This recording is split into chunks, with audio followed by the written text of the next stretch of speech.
Hi, I'm Patricia Marshall Harris, the host of Dishing with Patricia. May is designated as Mental Health Awareness Month. I've decided to focus on the growing crisis called mental health. Welcome back to Dishing with Patricia. My special guest today is Colley. Ann is the owner of A.L. Colley and Associates. Ann, welcome. Thank you. I'm so happy to be here today. Thank you for having me on. No, I thank you. Ann and I have been talking about the mental health series that we're undertaking with Dishing with Patricia. But let's get started. I want to know your story. Tell me, how did you start this? Ooh, I'm going to give it to you in a nutshell because That's it's what I want.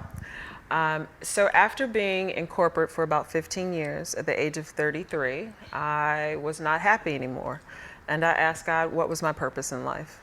And so I left corporate with a nice package and decided to open up my own practice. I started out really doing diversity, equity, and inclusion and anti-racism trainings, and then was pushed into knowing that counseling was my gift. And so I went back to school and finished up that training and then opened up and began this journey, and that's where you find me here today. I started out solo in 2012 and then in 2020 opened up to hiring additional therapists, and so now we have a thriving group practice. How do you go about picking those people? So first, it was important to me that I hired people who are culturally responsive, yes, culturally trained to deal with most of the people who would come to us, which are Black and brown people. Right. Unfortunately, we only make up about 5% of therapists. And before, as you know, before COVID, mental health really had a real stigma in the Black and brown community. And so it was important to me to hire people who could relate, who were trained well, and who really bought into the vision of really helping the people in the community that needed the most. So since COVID happened, we know that there's a lot of mental issues. I'm always quoting that it's 1 in 10 globally, and in the US it's 1 in 4. Has that increased? Now are Black and brown people realizing that it is okay to get some help? Yes. I'll tell you, we don't have enough therapists. And if you actually start calling around, because one of the things that happens is that Black and brown people want to go to Black and brown people because of the relatability that they believe that we have. And so if you try and find a therapist who's Black and brown, they have long waiting lists because people are calling because they understand the need. But let's be clear that I want to break down the misperception around mental illness versus mental wellness challenges. Okay. When I think of mental illness, I'm really thinking about things like bipolar, schizophrenic. That is less than 3% of the population. Correct. And those individuals are not usually the individuals that show up in most therapeutic settings, all right? Most people who show up in most therapeutic sessions are just regular people like you and me who might be having challenges in their lives, such as anxiety or stress. As you know, racism, microaggressions produces trauma. Right. And Black and brown people have been traumatized. And so when you say that 1 in 10, I would say that everyone has been traumatized. Yes. Everyone has some level of trauma in their lives. Now, we deal with it differently depending upon the environment that you have and the support groups that you have. But I say everyone should go to a therapist. Just like you have an MD on your Rolodex and you see them once a year, you should have a therapist as well. Not necessarily that you have to see them all the time, but maybe you start out with them for a particular problem and then you just see them once a year. Like a mental checkup. Absolutely. I think that's great. No, that's important. I think so too. Absolutely. So what type of counseling is your specialty? We see as young as 11 to geriatric. We work with couples, we work with individuals. We are LGBTQI affirmative, so we work with all populations. We have a Caribbean Latina on staff, so she speaks Spanish, so we can see those persons where English may not be their first language, Right. and they want to come see somebody who speaks Spanish. Our therapists range from about in their 30s to up in the 60s. So we can see anyone, and we do. We might start with one person, so I think about, I started with a young lady and she referred her mother and her sister and her cousins and friends. So we end up seeing whole families by the various therapists who are on staff. Wow, that's wonderful. My previous guest, Dr. Rich Snyder, was telling me about that they're now closing that gap by allowing doing more medicine. So is that something that you offer, and what do you think about that? Before COVID, I would say no. Telehealth, how could I do telehealth? Yes. However, COVID happened, and Yes. that was the only thing that we could do, and Right. it actually still works. People are still able to connect with a therapist. People are still able to get the types of care and safe space that they need. And so Right. it's actually works. So now we do a hybrid. There are people who are never going to come into the office. It's convenient. They like flipping up. It's like, unfortunately, church, right? People stop going to church. They now watch it and stream it. So you're always going to have a contingency of people who are going to do telehealth. And then we have an office for those who want to come in. Yeah, you had that vision of that you see on television. You go in the office and you're stretched out on a Chase lounge and you're getting your counseling. So that is very convenient because of the stigma. People don't want to be seen. They don't want to run into other people. If I called your office Yes. and said, I need some help. Yes, we would do an intake, ask a few questions as to what you were dealing with, and then I would, or someone would put you with the appropriate therapist on staff. We can usually get you in once you've done the paperwork within 3 to 5 days. So who does the initial interview that then it's determined who you're best suited with? So it's either myself or our clinical supervisor, George Timbers. That's good. That's great. The reason why I've chosen to deal with mental health is because it has affected our family. And I now have a new respect for people that are dealing with mental issues as a caretaker and as a loved one of someone. It's one of our relatives, and it's devastating. It can be, but if you get assistance and you get help, we are able to help you walk along that journey a little easier. Yes. Right, and it's important that we do that. It's important that we break down the stigma because there's nothing wrong. Everybody in their life at some point has a mental challenge. Okay. Whether it's stress, whether it's feelings of overwhelmness, whether it's feeling inadequate as a parent, whether it's relationship issues, we all go through, but typically what would happen is you talk to your brother or your sister, you talk to your friends, and sometimes they give you good information, but most of the time, not so much. And so now you have the ability to talk to trained persons who are objective. Yes, yes. See, because that's the most important part, is objective, to be able to help you identify root causes that you may not even be familiar with. Wow. So as a caretaker or as a family member, do you think it's important for them to also to seek therapy while they're trying to help their loved one? Absolutely. I have several clients who are dealing with parents who have Alzheimer's. It's a very difficult disease, and it can be very challenging with the decline as you see your parent going through that decline. But also trying to make the decisions around, do I put them in a living facility? Do I keep them at home? The challenges of having people to care for them, feeling guilty. One of the things that I work with one of my clients is sometimes she feels guilty about having to put her mother in a home. But sometimes that is the most safe and the best decision, is to put your person in a space where they can be cared for 24 hours, but dealing with what the emotional impact of that is. So absolutely. So at what point do you feel as if, I mean, it's your loved one, that it's too much for you? So when it begins to impact your own mental health, when it begins to become overwhelming for you, that is the time, right?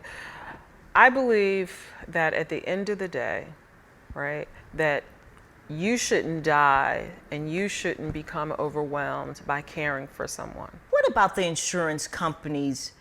Do they cover having mental health sessions? I know that they are, I charge $200 and they want to give me 50.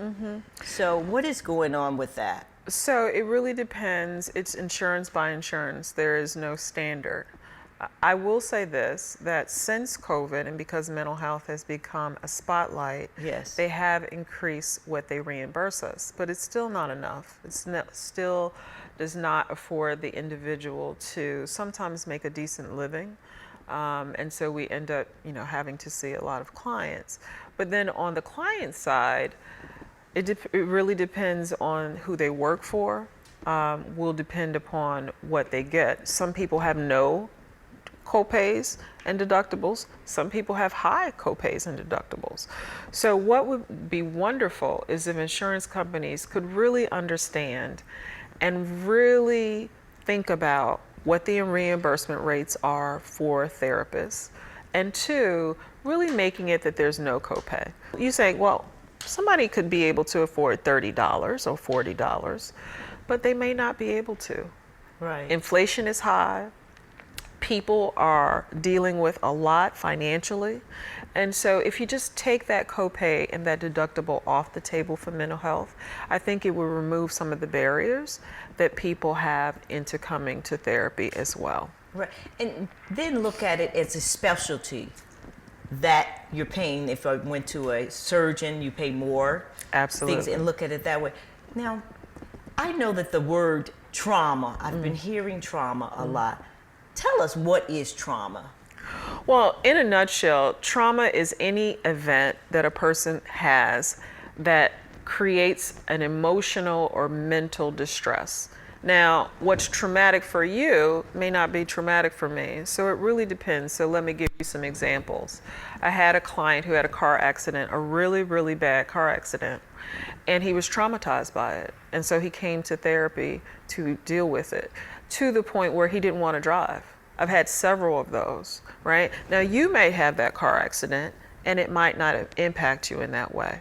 So anyone, and I say everyone, has had a traumatic impact in their lives, an event. And they may not always realize how it's impacted them. Let me give you another example. I had a client who came in, and she came in because she felt a little disoriented. She wasn't sure what was going on. And she had a lot of anxiety, right? And what it boiled down to is that when she was in high school, she had housing instability. That was traumatizing to her. She didn't realize it. The other thing is that she was undiagnosed ADHD. When we realized that it was like a light bulb, because now she could explain some of the decisions that she had made.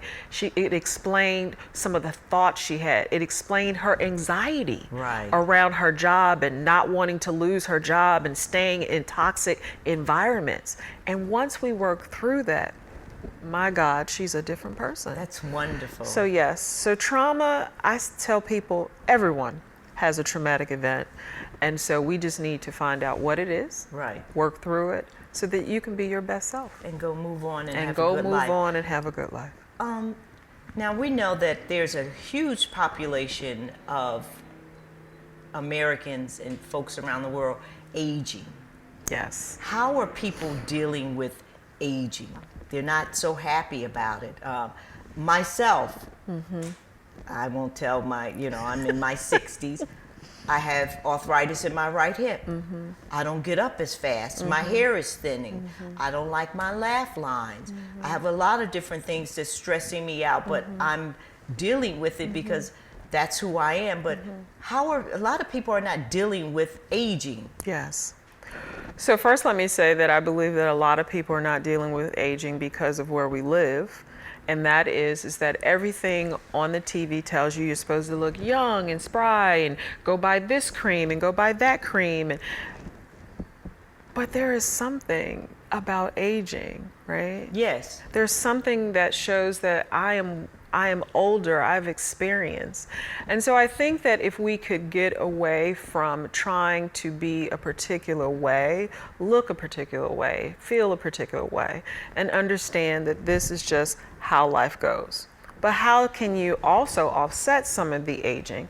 We have to watch what we eat. So I really appreciate that you have this cooking show, really showing people how to cook well, right? So watching what we put into our systems, right? You have to work out because we're mind, body, and spirit. So it's not just about making sure your mind is right, but it's also making sure that you're moving. Go take a walk every day. Get on your bike. I'm telling my dad all the time, he's like, oh, I don't feel well. I'm like, Dad, get on your bike and ride for 15 minutes. It doesn't take a lot.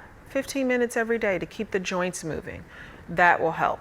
Correct. Well, part of Dishing with Patricia, we believe that food is medicine. And what you've just said is what I tell people all the time, that when you invest in your body, that means exercise and diet, this is a deposit that you're going to reap when you get older. You're starting good habits as a young person, but even as an older person, you're never too old to change. Absolutely. Because that is the key to life, is constantly changing and adapting to what is going on. But just to say that, I've made a strawberry lemonade.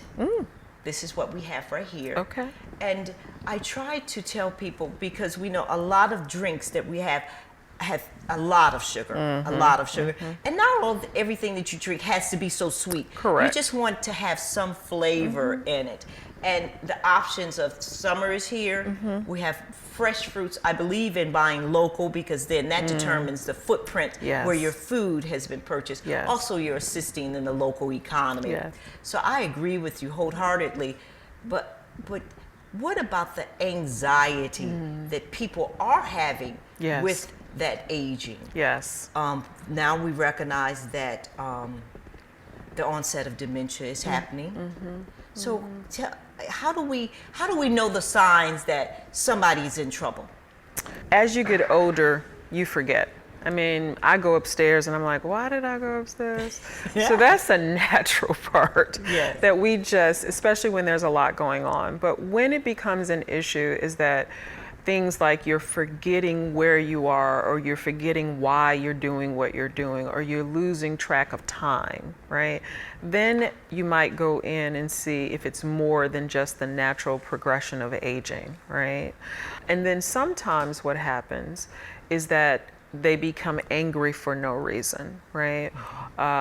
One of the things that also is an issue is UTIs, and a lot of elderly don't realize that UTIs cause issues as well.